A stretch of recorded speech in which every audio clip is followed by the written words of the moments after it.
Ginormous Robots by Nathan Moore.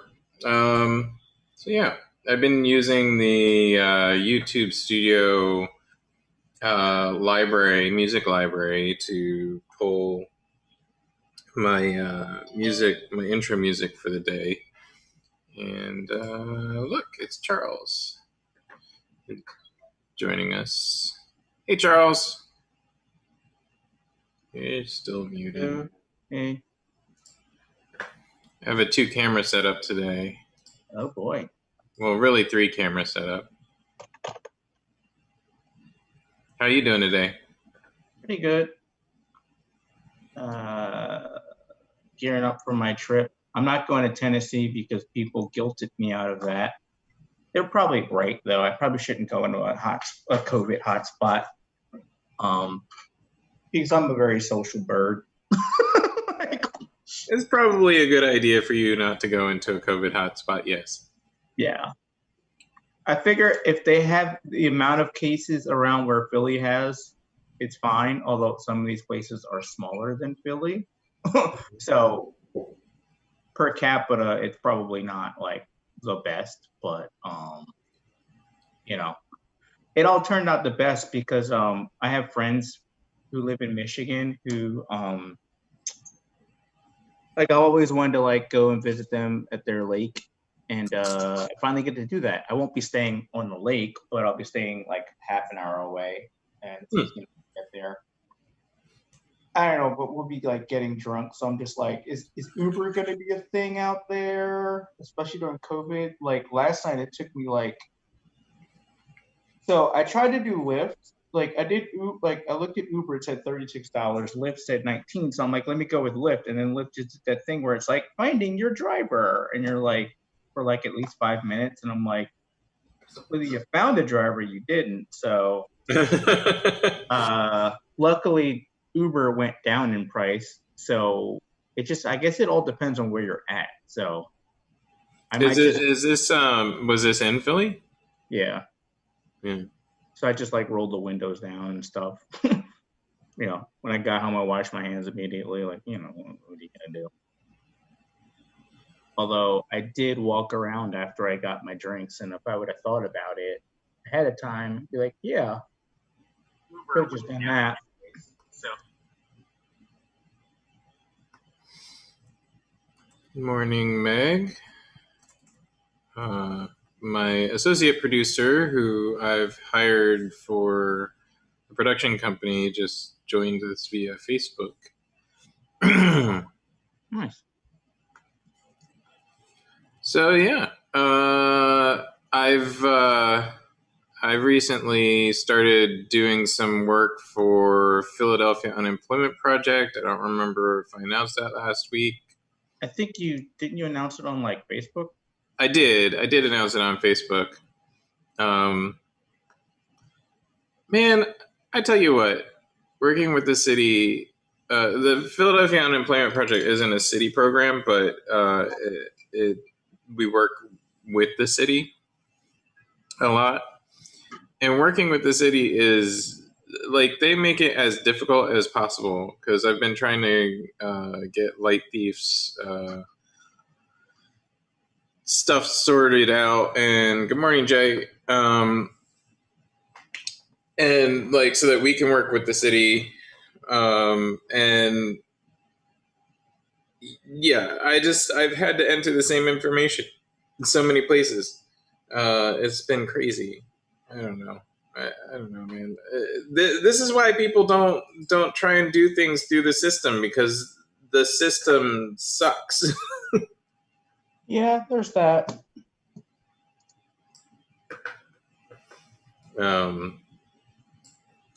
We've got I put topics on the title card for the week, and one of them is bad ideas politics. I recently came across a lady who works for the city government. You asked about this on Facebook, but I did? Yeah, you asked who it was. I don't want to give her traffic by telling folks who it was, but I'll show you the post. But like, all right, just to be clear, if you're saying we should have community service from prisoners exercising community service hours instead of going to prison to clean up the city, that's just slavery. Well, I mean, so yes, and like, yeah,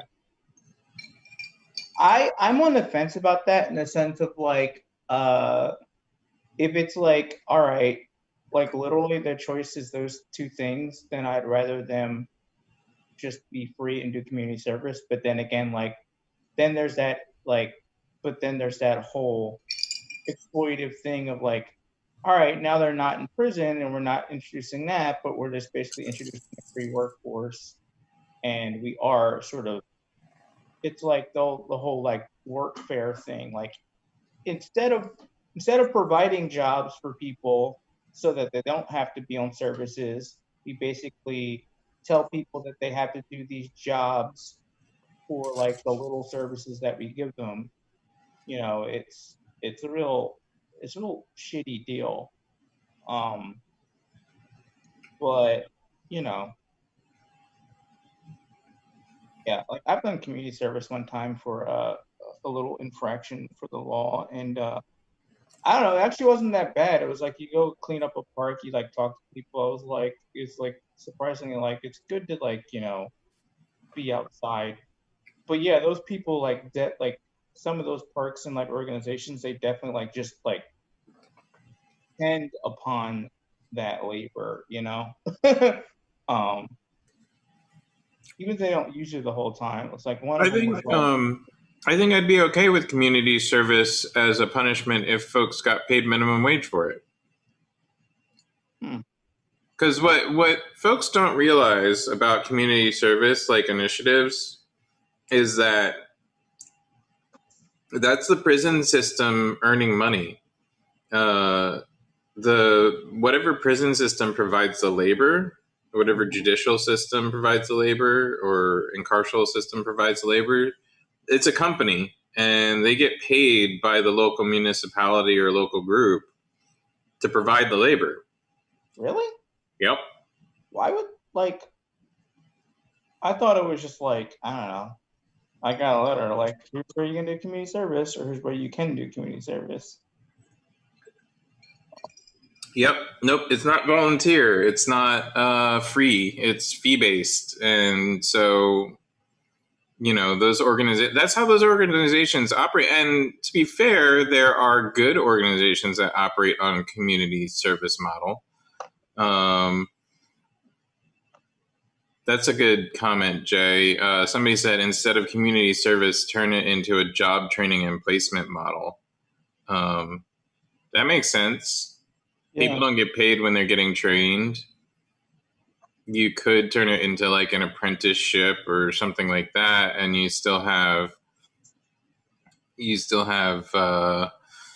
money going into the training. You'd have companies paying for apprentices or trainees, or the unions maybe paying for apprentices or trainees, and then diverting folks from the prison system. That might be interesting. I'd have to think about that. But yeah, I think if folks were paid for, I mean, it seems kind of silly when you just say it. I don't know how to say it better though. Like you can't not pay people to do work. Well, maybe the word is indentured servitude. Maybe that's the because that's literally what indentured servitude was like. But there's still seen that in slavery, especially in like American history, right? Mm-hmm. You know, ownership versus time limitation. Jay makes a good point. Where's Jay at? You really, huh? Where's Jay at? On Facebook. Why isn't he on the freaking call? It's JV Kimberly, not Jay Sadiq. Okay, fair enough. But made a good point that the jobs need to be done anyway, cut the police budget, and suddenly we have the money to support a growing city infrastructure. It is a good point. If we didn't have the Department of Prisons for Philadelphia accounts for the third highest line item besides the PPD. And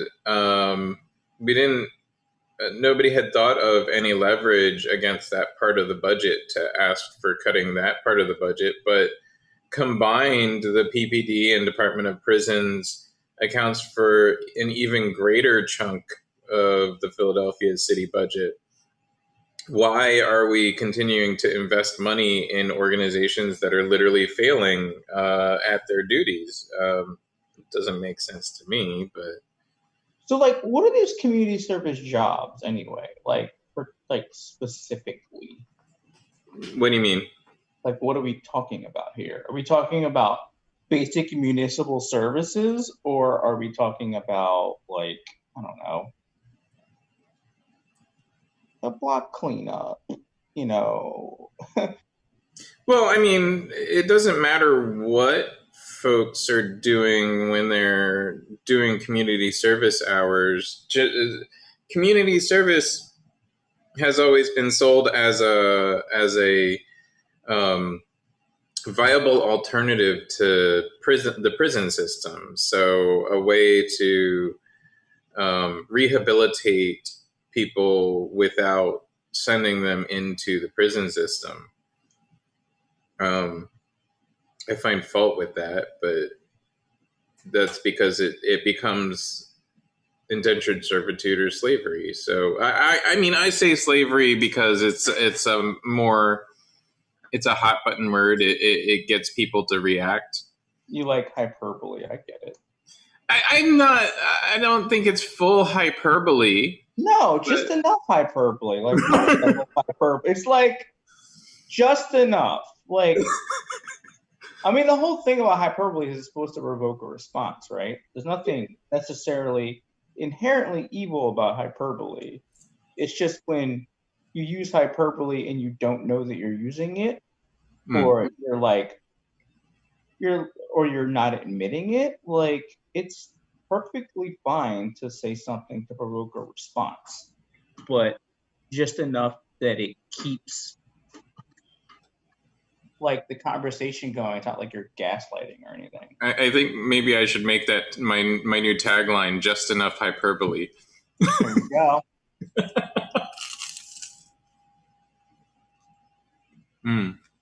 It's you also learn that, I did improv for a couple of years, and that's one of the things that I found too, was that they say heightening or all kinds of weird improv terms, but I guess at the end of the day, a lot of times people would try and heighten a scene or make it more funny or make it a little bit more crazy, but they would go so far out of the bounds of reality. It's sometimes you want to you'll get to a crazy place, but sometimes you want to change things or put things in there that are at least realistic. So I'd say you're fucking with things, but just enough to make something a little bit weird or different versus we're going to the moon. It's my sci-fi rule.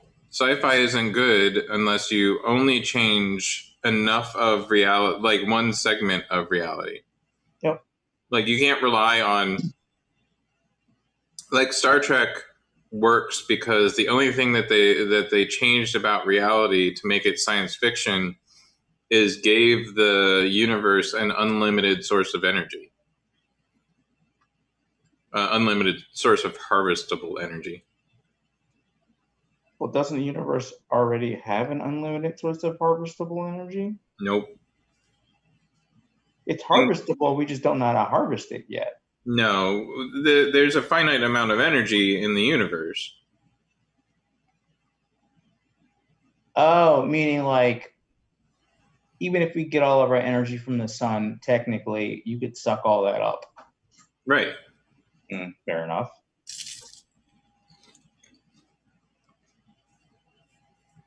But got a moldy bit on my pastry. You? So like it looks like a weekly call for one of my clients is like going to be at the same time as this. So like my attendance from now is going to be spotty. In fact, the only reason I got on this call was because they canceled it, which is good because I like this, but you know I might just be showing up for 5 minutes at the end or something. Oh, that works. But, yeah, it is what it is. Also, I like this new client. They're interesting. I don't know how much I can say about them, but they basically do like direct healthcare, mostly for unions. So a lot of them, like either they'll just be like through the union, you get like a direct healthcare, like besides your insurance, so that you have a clinic you go to for everything, and your like primary care doc is actually like doing shit for you versus like checking a box. It's kind of cool stuff. But obviously, they start companies through political connections, that's always interesting. Yeah. A lot of the work I'm doing with Philadelphia Unemployment Project is very politically connected. And meeting new people, even in COVID. Oh. Yeah. You travel at all during the COVID times? We went to Cassie's family's house in central PA. And we went to her brother's house, which is up near Reading. And we went camping. Where's the central PA house at? Northumberland. Is it like a house or a cabin? It's her mom's house, her actual house. Excuse me, my cat's trying to drag my other camera off the table here. Kit, what is with you? Man, what a pain. Can't have a show without a cat interrupting it nowadays. Oh, so that's like right below Williamsport. Yeah. Yeah, it's kind of in the middle. So the highways in Pennsylvania form a diamond around the center of the state, and it's right in the middle of the diamond. Like, you can't get there from here. Oh, that's where Selinsgrove is. You ever been to that brewery? Which one? Selinsgrove? No. Supposedly, like, it's amazing. Like, it's one of my, like, some of my beer nerd friends from around there, they just, like, they swear by it. Cool. So, yeah, next time you go, bring some back. Well, I don't know how far their house is from where that is, but I think Grove is like 20 minutes, maybe 30 minutes from their house. Yeah.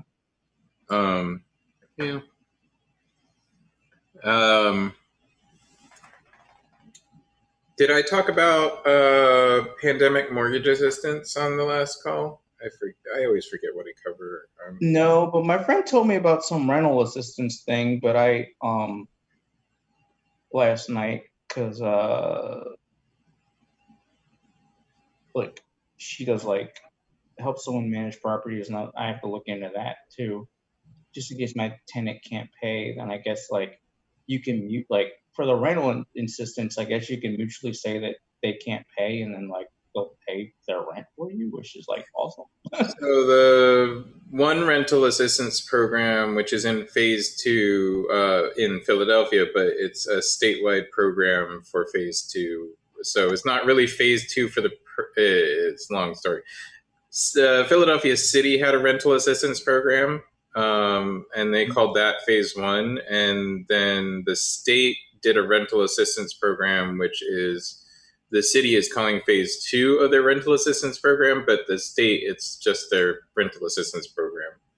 And you can find all the info on these programs at philaup.org. That's the Philadelphia Unemployment Project's website. Okay. But they have so the rental assistance program, and they're trying to modify this. So the rental assistance program gives landlords up to $750 per month towards rent on their property, but it's a two-part application. Both the landlord and the tenant have to apply. The tenant just has to provide a bunch of documentation, and then the state goes and checks with DLI to make sure that they're unemployed or receiving less money as a result of the pandemic. And then the landlord has to apply, but the landlord has to agree that whatever money they get for whatever month that they're getting money for is the total of what they'll collect as rent. They can't collect back rent or any more from the renter than what they get from the state. It's similar to how the pandemic mortgage assistance works, which so there's a legislative effort to try and get these things changed because obviously a lot of landlords don't want to agree because they if their rent is like $1,250 a month and they can only get $750, well, why am I going to agree? Yeah. I mean, especially like my tenant, like specifically, was like owed back rent from before the pandemic. So like it's actually not that much anymore. But like, yeah. I mean, it's not a bad idea. I don't think it's a bad idea for landlords to agree to it, because getting some money versus getting no money. Yeah. And then having to evict later doesn't, it seems like a bad idea to evict people right now, because like at least you're gonna evict people. Huh? Can you evict people now? You can't, but I mean, like, even looking at right at the end, like whenever they decide to start phasing evictions back in, I mean, where are you gonna get a new tenant from? Well, there's that too.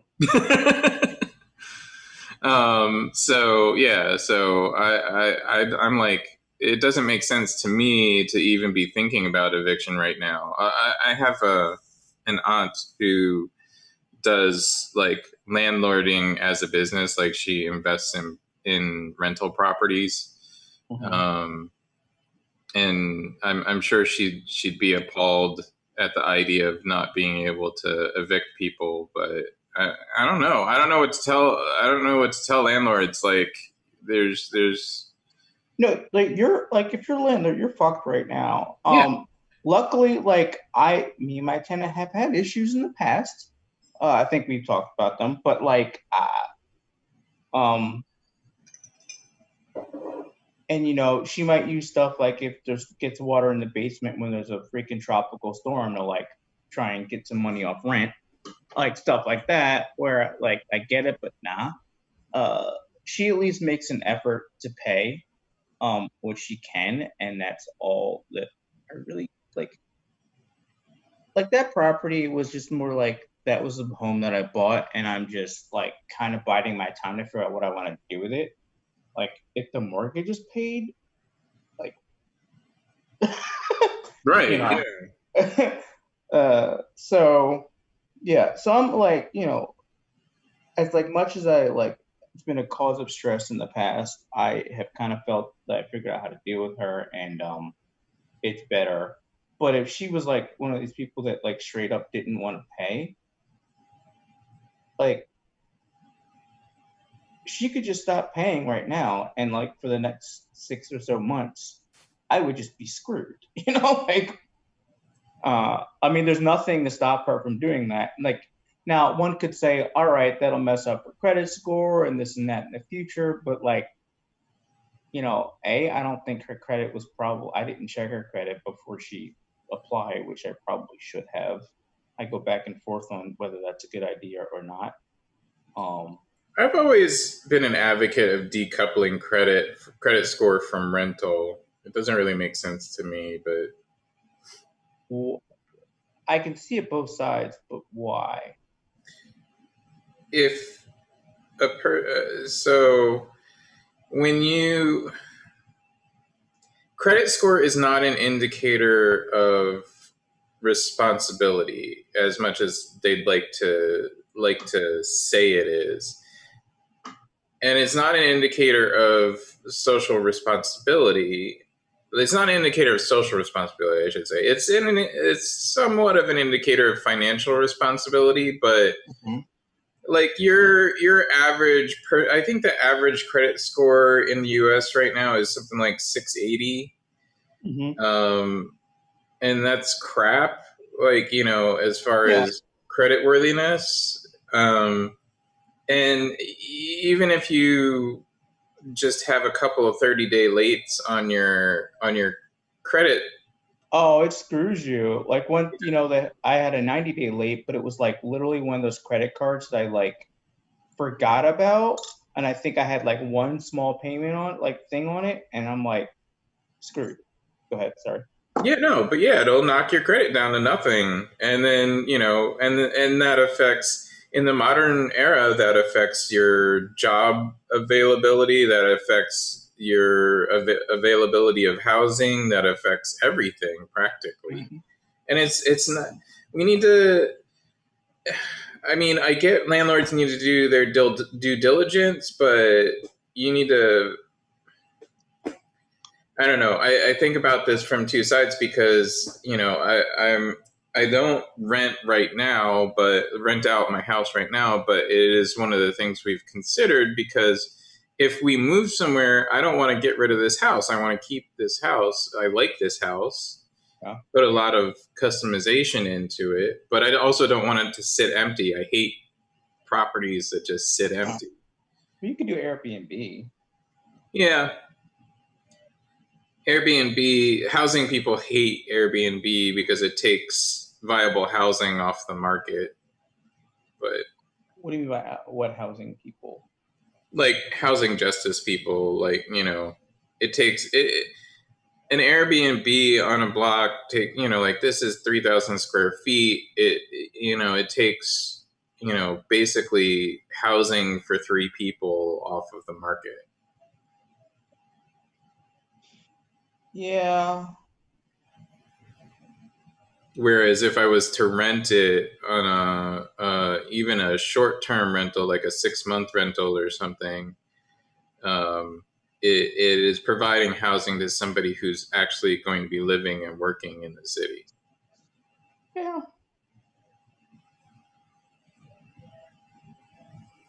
I mean, Philadelphia is a little bit weird because we're not, for however much the PHA would like to say it, we're not in a housing crisis. We have plenty of we have plenty of inventory on the market, both rental and purchase. So I don't know. But yeah. Where are we going?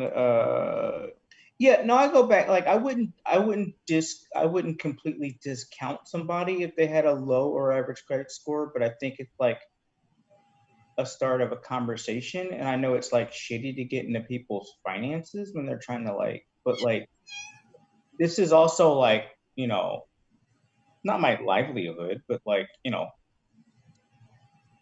mean, to be honest, I did pay that mortgage, pay that mortgage without getting any income on it for almost a year, I think, at least. So it's not, it's not my livelihood, but at the same time, it's, you want to protect your assets and your Yeah, well-being. it's an asset for you. It's an investment. You don't want somebody moving in that's going to damage the property or abandon the property or whatever.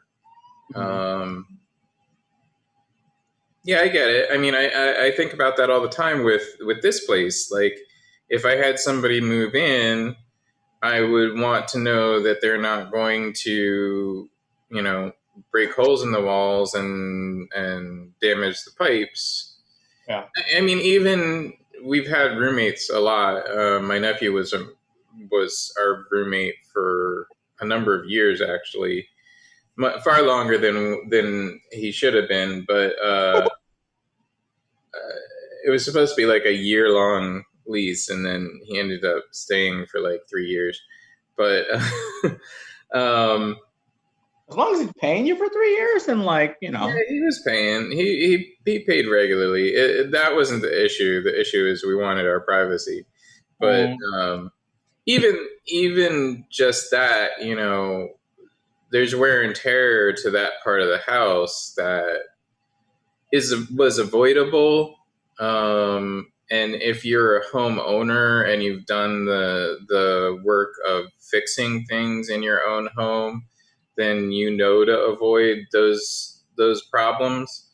But he's a 20-something kid and just out of high school and didn't know, like he's grown up in his parents' house, and his parents are renters and they don't really worry about that sort of stuff, et cetera, et cetera. It's a whole long. It's almost like we have two societies when it comes to living spaces. More than two societies, really, when it comes to living spaces.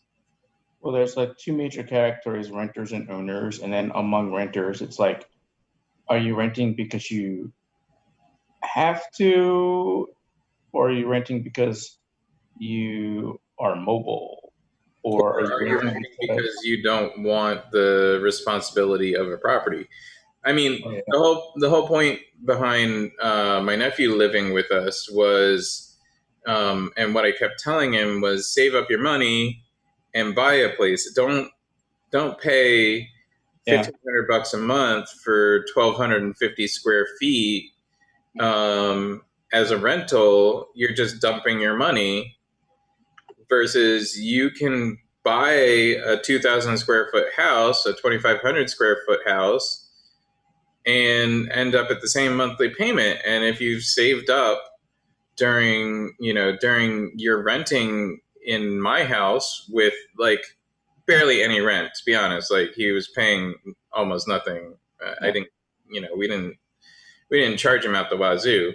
But if you save up, then you'll have a down payment on a house, and you can buy a $200,000 property and be paying the same amount in mortgage that you would be in rent. And he's just like, I don't want that responsibility right now. What? Or less. I mean, or less. Yeah. So, I was just actually looking it up. So the mortgage, taxes, insurance on the house that I bought is $724. See, people think that buying a house is all about equity, and it is. That being said, most people screw that up and they tap their equity and do stupid shit. But it's more also the lines of you have a rent payment that doesn't change. Right?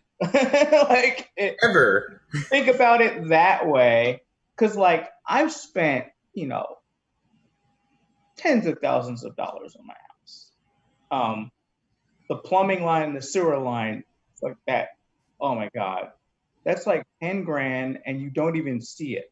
It's not like I spent 10 grand and I redid something. It's like, this is literally where shit goes through. And I had to fix that because it was literally, it was messed up. And the water line got screwed up. And then I think they actually, when they did the water line, they probably messed with the sewer line because the sewer line was actually the original clay sewer line from 1925. Mm-hmm. And I'm just how how is that even a thing? Um, At least it wasn't a wooden one. but is that still a thing? Yeah, there's wooden supply pipes still in the Philadelphia water system. Wow. My coworker at Pup, Ashley, just joined us. She hasn't turned on her camera or mic, but feel free. Now I did. Hey. Good morning. Morning. I invited Ashley to the chat just to introduce Pup and talk about PMAP. But we touched on it. We're talking about home ownership and rental, and Philadelphia Unemployment Project has a lot of programs.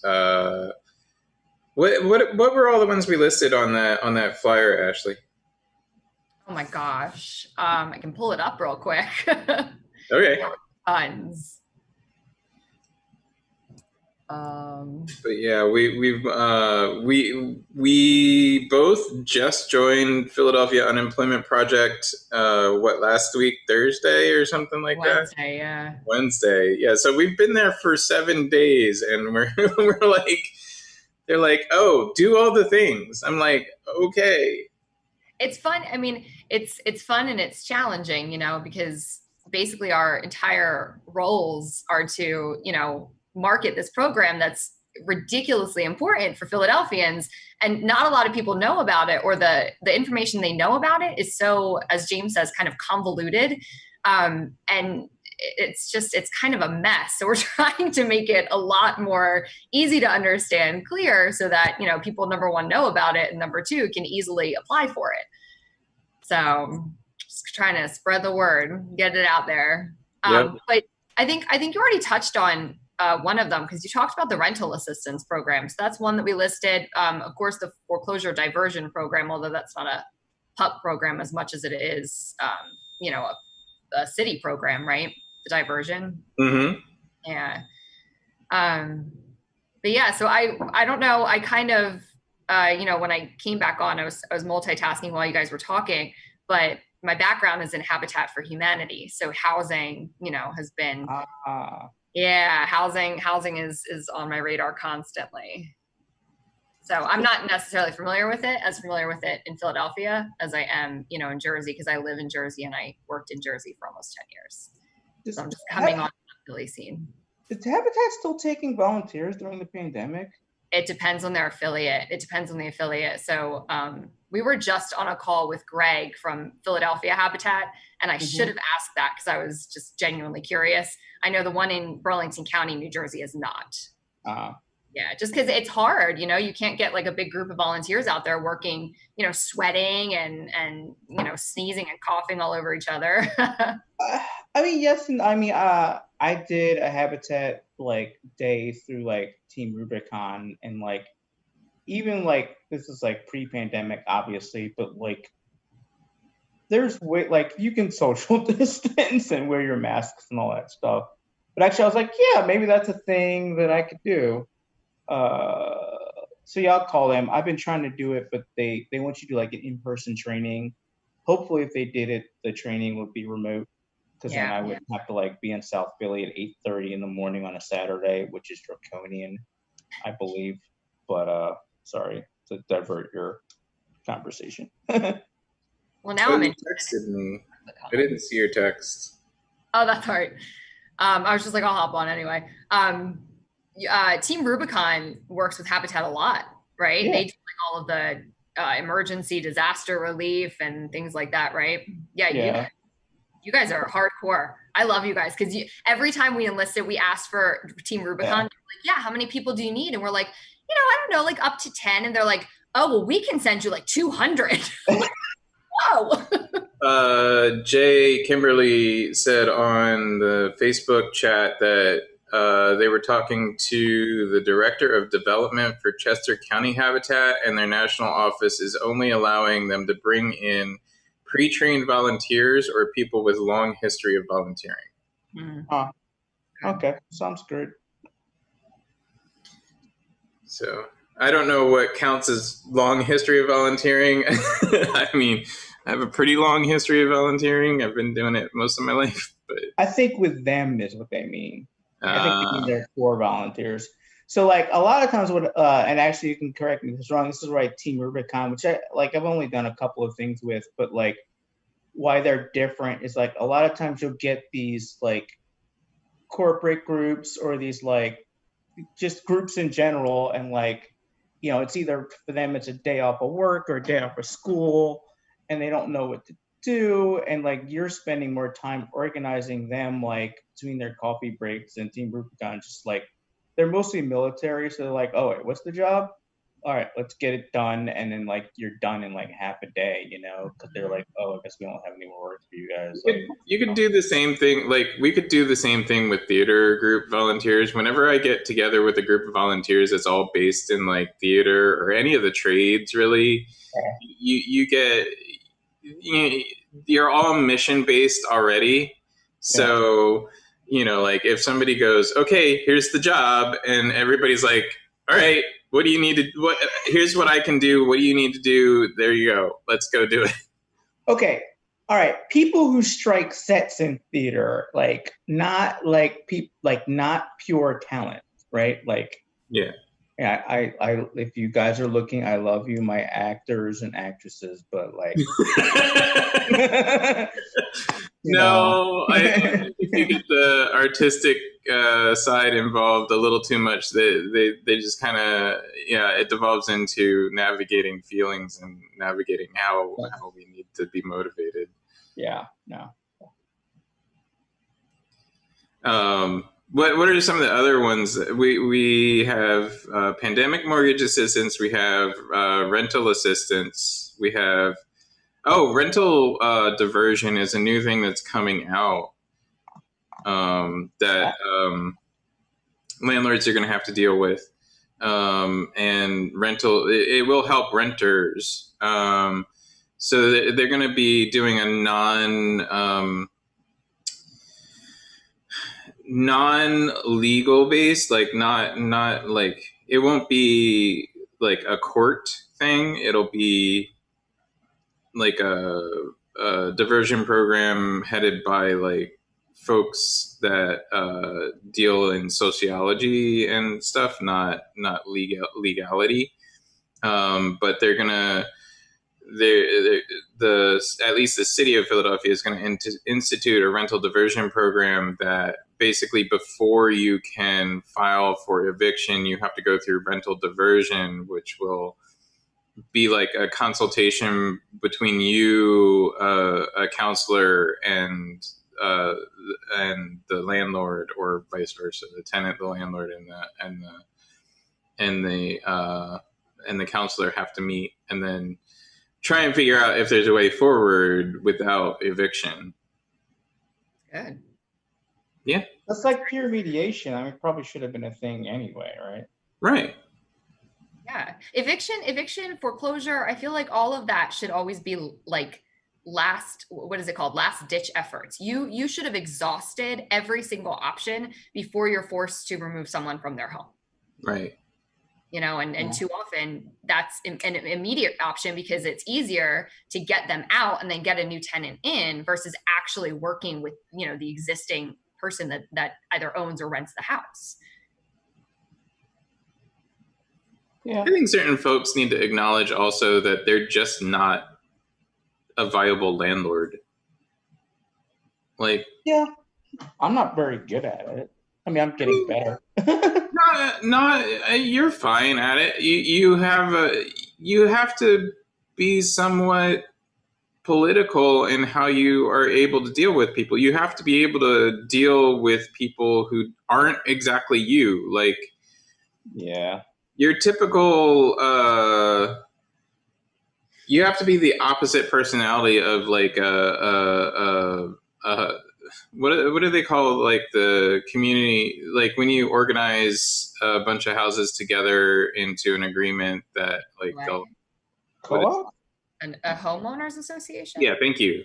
You have to be opposite like the personality of a homeowners association lead. Like you have to be able to deal with like differences of how people do things and how people and like culture and like I remember I rented a place in South Jersey. It was actually one of the few complexes I've rented in. But I rented it because it was only 2 stories high, and so like the risk of fire or anything else from another unit was low. And they had a rule in their rental agreement that you could not use the garbage disposal for rice. You couldn't put rice in the sink.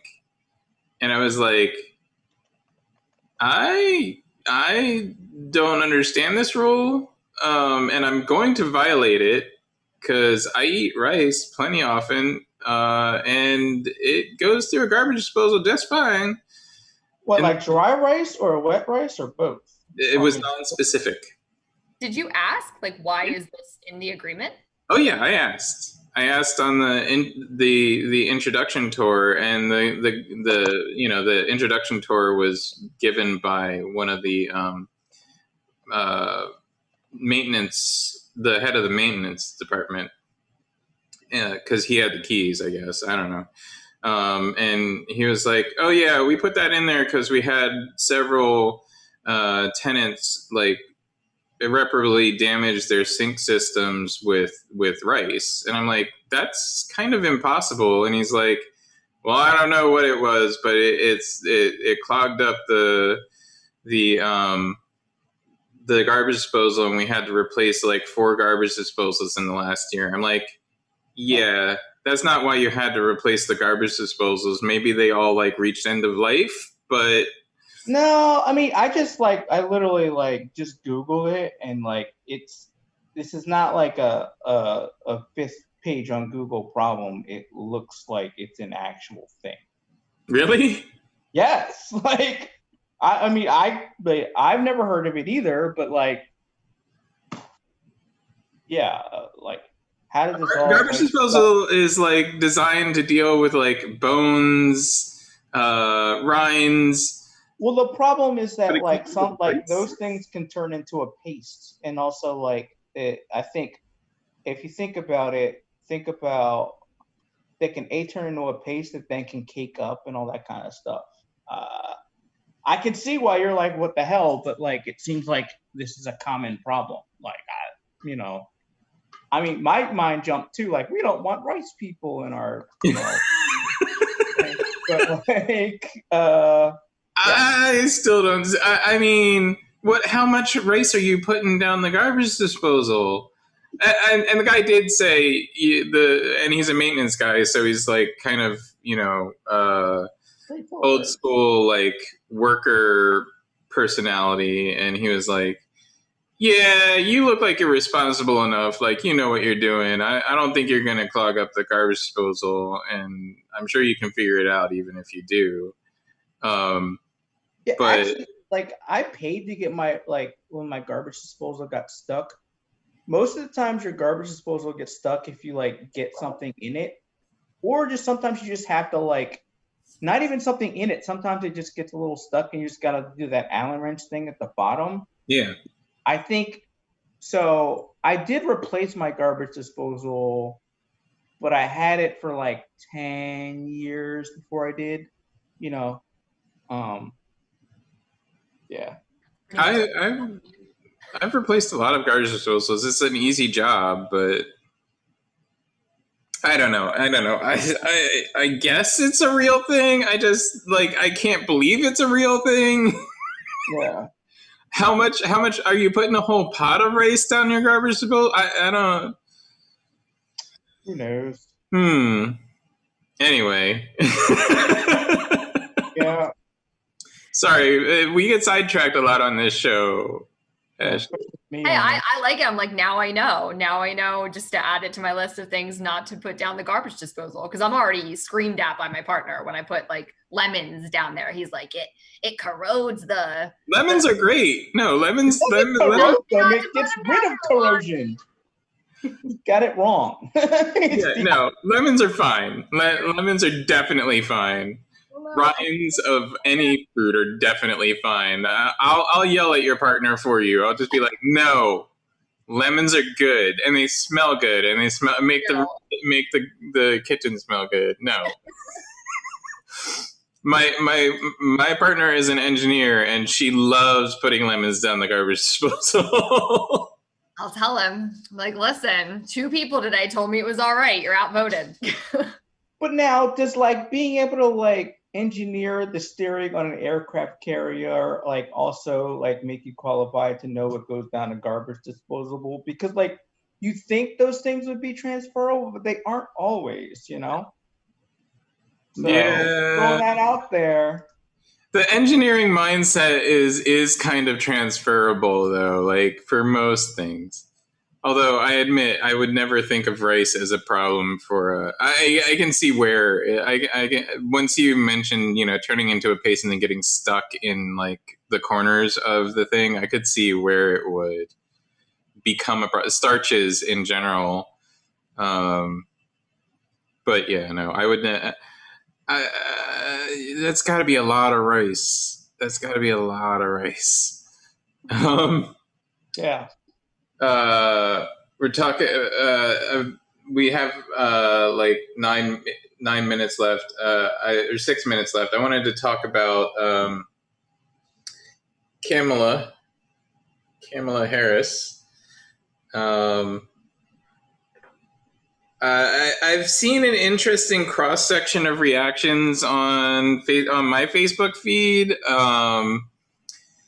I've been called a sexist out of like just as a blanket statement because I'm not pro Kamala Harris. I've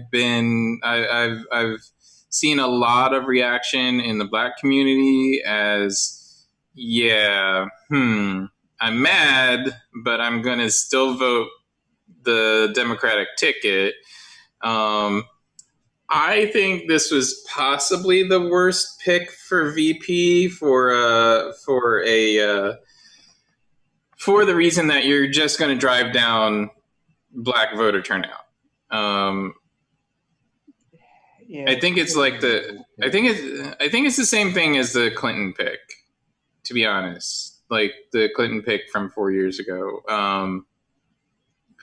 Folks who were not pro Clinton got told that they were were anti-feminist, they were anti-woman, and then they got told to get in line or, you know, whatever. There's legitimate gripes amongst many different groups with any given candidate, and Democratic Party is famous for pulling together various liberal ideologues, and you know, it's a pretty wide tent. It's not very narrow. It's not, and you need that kind of coalition to get any candidate voted into office nowadays. I just don't.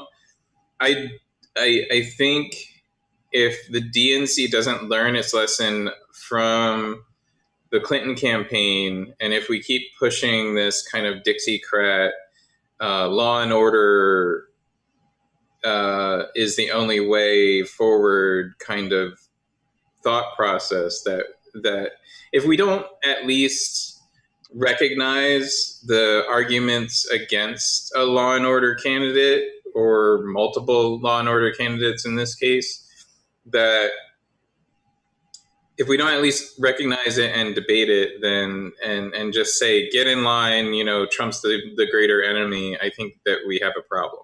I think that's a sure way to lose the election. I mean, that's fair. And like Kamala Harris seems like a reasonable person who's like, to me, I liked her. I mean, obviously I knew that like a lot of progressives have a problem with some of the things that she did as like attorney general, but I think progressive, like if I wanted to be like hyperbolic, like just enough, as we said before, I think progressives a lot would have a problem with any prosecutor doing their job, even if it was done well. But I know people like FOSTA assessment is a thing, and I know people have criticized her about that, even though every single senator voted for it. Like, so like, yes, she's done some things that are questionable, and there's things that are in her past that are messed up. But what I do think is my perception of her is she does seem like the kind of person who's reasonable and is willing to like listen to things and pivot, not in a political way, but of course in a political way, but like in a way that moves things forward. Maybe she's just good at politicians and like policing me, but I don't know. It's just my impression. But I get it why people don't like her, but at the same time, it's just like. I mean, she's a politician, so yeah, she's going to be good at politicking. Yeah, but I'm smarter than that, right? You know, at least I like to tell myself that. But yeah, I don't know. Are we though? I mean, no one's smarter than that. Everybody, I have a thing like whenever like it really pisses me off when like progressives say uneducated voters, because they really just mean old black people most of the time, and or suburban white people. Yeah, and it's just like, well, yeah, and that's the weird thing where it's funny where people talk about uneducated this, and I'm like, do you know how often I have to explain to my like suburban friends with like multiple postgraduate degrees things that you guys just think everybody knows? You know?